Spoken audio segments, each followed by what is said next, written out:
ವಂಶಿ ಅವರೇ, ನಂಗೆ ಲೇಟ್ ಆಗ್ತಿದೆ, ನಾನು ಹೋಗಬೇಕು. ಪ್ಲೀಸ್ ಹೋಗೋದಕ್ಕೆ ಬಿಡಿ. ಹೋಗು, ಯಾರು ಬೇಡ ಅಂದಿದ್ದು? ನೀನು ಯಾರು ತರ್ದು ಹೇಳಿ.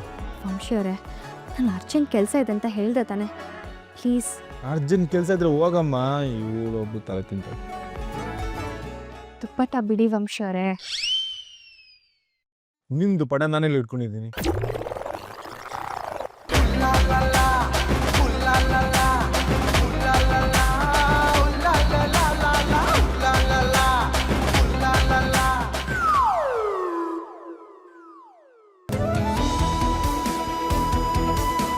ಇಷ್ಟೊಂದು ಗಾಬರಿ ಆಗಿದೆಯಾ?